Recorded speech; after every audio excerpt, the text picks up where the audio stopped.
नमस्कार मु सत्यामा स्वाई समस्त स्वागत करुच्ची मो चैनल को। तो आज आम +2 सेकेंड इयर कंपलसरी एमआईएल गोटे विषय जहाँकि गल्प आम देखा सभ्य जमीदार। तो से सभ्य जमीदार अलरेडी 2 नंबर 3 नंबर विशिष्ट प्रश्नावली उत्तर सह आलोचना कराई। तो आज आम 5 नंबर विशिष्ट प्रश्नावली लॉन्ग क्वेश्चन आलोचना करवा उत्तर सह जेहेतु पिलाମାନଙ୍କର आगक एग्जाम अच्छी। तो जो मैंने चैनल नुआ अच्छा निहाती चैनल को लाइक शेयर सब्सक्राइब करूँ नुआ नुआ वीडियो। तो चैनल वीडियो आरंभ करवा। तो प्रथम आम देखा उ विभाग जहाँकि दीर्घ उत्तरमूलक 5 नंबर विशिष्ट प्रश्न 150 शब्द मध्य उत्तर लिखा कहुई। तो प्रथम प्रश्न रही पठित गल्परू बाबू बलराम बलंकर धुआंपत्र व्यवसाय संपर्क में उल्लेख कर। तो व्यासकवि फकीर मोहन सेनापति आधुनिक ओडिया क्षुद्र गल्पर जनक भाव में सुपरिचित। तांको गल्पर मूल पृष्ठभूमि थिला समाज। से समाजर विभिन्न दिग को गल्पर परिप्रकाश करी से परिवर्तन आनिछंती। कथावस्तु को आगे नापी से सुंदर परिवेश तैयारी करछंती। सेही भली परिवेश वर्णन गाल्पिक सेनापति सिद्ध हस्ततार परिचय देइथाए।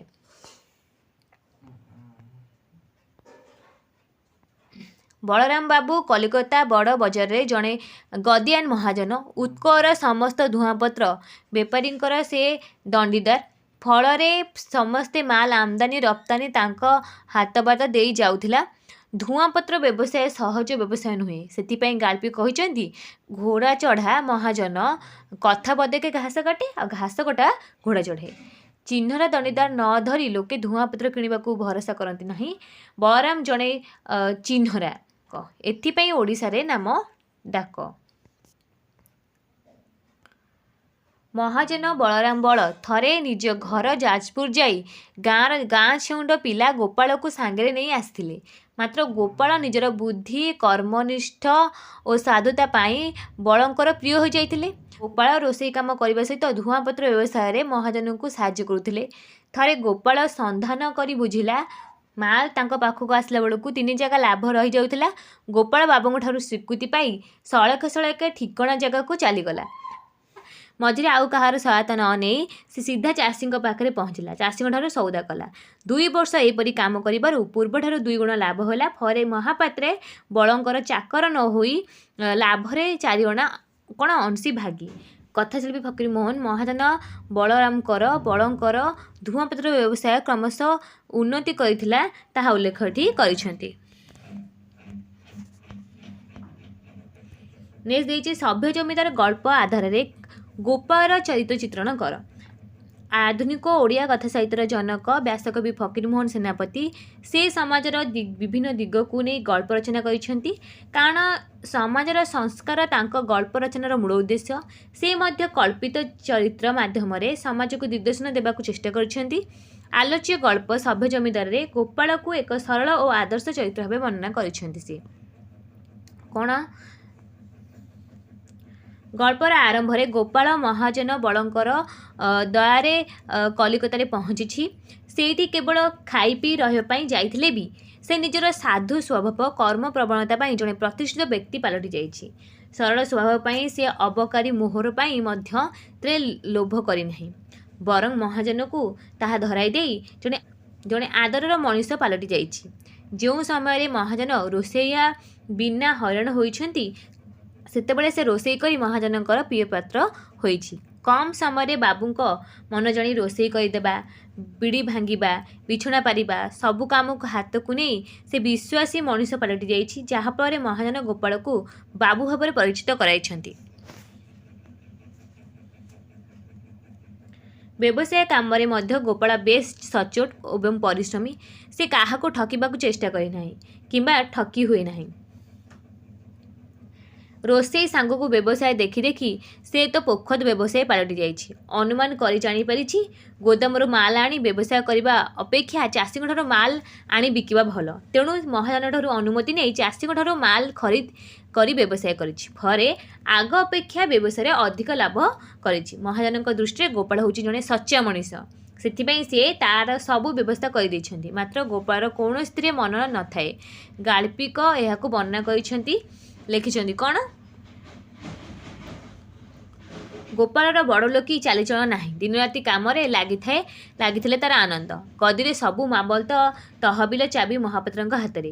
ଏଥିରେ କର୍ମ ପ୍ରବଣତା ମଣିଷକୁ କିପରି ଛୋଟରୁ ବଡ଼ କରିଥାଏ ତାହା ଗୋପାଳ ଚରିତ୍ର ମାଧ୍ୟମରେ ଦେଖାଇଛନ୍ତି। ଏତେ ଗୁଡ଼ିଏ ସୁଗୁଣର ଅଧିକାର ହେଲେ ବି ସେ ନିଜର ପାରିବାରିକ ଜୀବନରେ ସଫଳ ମଣିଷ ହୋଇପାରି ନାହିଁ। ପିତା ହିସାବରେ ପୁତ୍ର ରାଜୀବ ଲୋଚନର ପ୍ରତି ଯଥାର୍ଥ ନଜର ରଖିପାରି ନାହିଁ। ସେହି ସୁଯୋଗରେ ପୁଅ ରାଜୀବ ଅମଣିଷ ହୋଇଯାଇଛି। ସେ ପୁଅକୁ ପାଠ ପଢ଼ିବାକୁ ପାଇଁ ସବୁ ବ୍ୟବସ୍ଥା କରିଦେଲେ ବି ତାହାକୁ ଠିକ୍ ରୂପେ ନିୟନ୍ତ୍ରଣ କରିପାରି ନାହାନ୍ତି। ତାଙ୍କ ପରେ ପୁଅ ରାଜୀବର ଘଟିଛି ଦାରୁଣ ବିପର୍ଯ୍ୟୟ। ମୋଟ ଉପରେ କଥାକାର ଗୋପାଳ ଚରିତ୍ର ମାଧ୍ୟମରେ ସଚ୍ଚା ମଣିଷ ଜୀବନରେ କିପରି ଉନ୍ନତି କରିପାରେ ତାହା ଦେଖିବାକୁ ଏଠି ଚେଷ୍ଟା କରିଛନ୍ତି।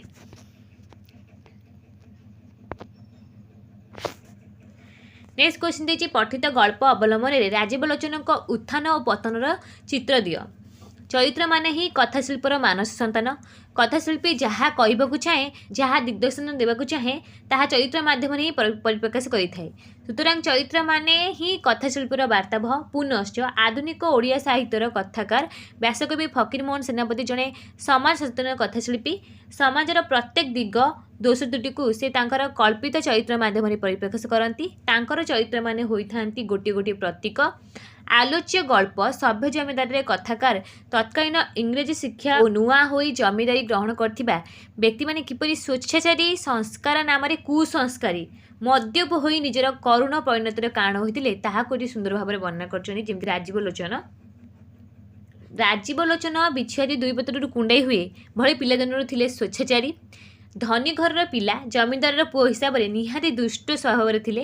ତେଣୁ ଗ୍ରାମରେ ପାଠ ପଢ଼ାଉଥିବା ଅବଧାନ କୌଣସି ପ୍ରକାର ନିଜ ପାଖରୁ ବିଦା କରିଦେବାର ଯୋଜନା କରିଛି।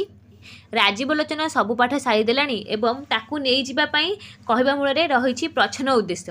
ମାତ୍ର ରାଜୀବଙ୍କ ମା ଅର୍ଥାତ୍ ମା ସାନ୍ତାଣୀ ରାଜୀବଙ୍କ ସ୍ୱଭାବକୁ ଠିକ୍ ଅନୁମାନ କରିନେଇଥିଲେ। ତେଣୁ ସେ ସ୍ୱାମୀଙ୍କୁ କହିଥିଲେ, ରାଜୀବ ମୋ ବୋଲ ମାନେ ନାହିଁ। ଦିନଯାକ ଗାଁ ଟୋକାଙ୍କ ସାଙ୍ଗରେ ଦାଣ୍ଡରେ ବୁଲୁଥାଏ, ତାକୁ ସାଙ୍ଗରେ ଘେନିଯାଅ।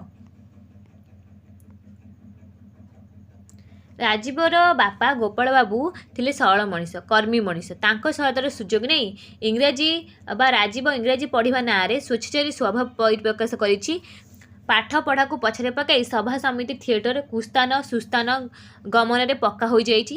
ଦୁଇଟି ସଭାର ସମ୍ପାଦକ ହୋଇ କେବଳ ଅର୍ଥ ସାଧ କରିଛି, ସିନା କିଛି ଲାଭ ହୋଇନାହିଁ। ଏପରିକି ବାପାଙ୍କ ମୃତ୍ୟୁ ପରେ ମଧ୍ୟ ତାର ଚେତନା ଉଦୟ ହୋଇନାହିଁ। ବାପାଙ୍କୁ ଶୁଦ୍ଧି ନ ହୋଇ ବ୍ରାହ୍ମଣ ଡାକି ଶୁଦ୍ଧି ହେବାକୁ କୁସଂସ୍କାର ବୋଲି କହିଛି ମହାଜନ ବଳବାବୁ। ରାଜୀବଙ୍କୁ ପିତାଙ୍କ କାମରେ ଲଗାଇବାକୁ ଚାହିଁଲେ ମଧ୍ୟ ସେ ଗଦିରେ ବସି ବ୍ୟବସାୟ ବୁଝିବାକୁ ଚାହିଁନାହିଁ। ନିଜ ଗାଁକୁ ଆସି ଗୁଡ଼ାଏ ବେକାରିଆ ଯୁବକମାନଙ୍କୁ ସାଙ୍ଗରେ ଧରି ସଭା ସମିତି ନାଁରେ ମଦ୍ୟ ମାଂସକୁ ନିଜ ଜୀବନର ସାଥୀ କରି ନେଇଛି। ପୁନଶ୍ଚ ସେ ନିଜ ମା ଓ ବିଶ୍ୱାସୀ ପାଞ୍ଚିଆଙ୍କ କଥାକୁ ନ ମାନି କଲିକତାରେ ବିବାହ ହେବାକୁ ଯାଇଛି ଏବଂ ଜମିଦାରକୁ ବନ୍ଧକ ଦେଇ ଅର୍ଥ ସାଧ କରି ଜଣେ ଅଜ୍ଞାତ କୁଳଶୀଳା ନାରୀକୁ ବିବାହ କରି ଜୀବନର ଚରମ ବିପର୍ଯ୍ୟୟକୁ ଆମନ୍ତ୍ରଣ କରିଛି। ଜମିଦାରୀ ନ ବୁଝି ଚୋର ଖଣ୍ଟଙ୍କ ହାତରେ ଦାୟିତ୍ୱ ଦେଇ ନିଜର ସର୍ବନାଶ କରିଛି କି ରାଜୀବ ଲୋଚନ। ଶେଷରେ ହାତରୁ ଜମିଦାରୀ ସାଙ୍ଗକୁ ଧନ ସମ୍ପତ୍ତି ସବୁ ଯାଇଛି। ଉପାୟଶୂନ୍ୟ ହୋଇ ଜମିଦାର ହରାଇ ଆସାମର ଚା ବଗିଚାରେ ଖାନସାମା କାମକୁ ଆଦରି ନେଇଛି। ଏଥିରେ ଗାଳ୍ପିକ ନବଶିକ୍ଷିତମାନେ କିପରି ଶିକ୍ଷା ନାମରେ ନିଜର କରୁଣ ପରିଣତିର କାରଣ ହୋଇଛନ୍ତି ତାହାକୁ ସୁନ୍ଦର ଭାବରେ ଦର୍ଶାଇଛନ୍ତି। ତ ଇଏ ଥିଲା ଆମର ସଭ୍ୟ ଜମିଦାରର କିଛି ଲଙ୍ଗ କ୍ୱେଶ୍ଚିନ୍ ଆମେ ଦେଖିଲେ। ତ ଅନ୍ୟାନ୍ୟ ଲଙ୍ଗ କ୍ୱେଶ୍ଚିନ୍ ଆମେ ନେକ୍ସଟ ଭିଡ଼ିଓ ଦେଖିବା। ତ ଯେଉଁମାନେ ଚ୍ୟାନେଲରେ ନୂଆ ଅଛନ୍ତି ନିହାତି ଏବେ ଚ୍ୟାନେଲକୁ ସବସ୍କ୍ରାଇବ୍ କରି ରଖନ୍ତୁ। ଆଜି ଭିଡ଼ିଓ ରଖୁଛି, ନମସ୍କାର।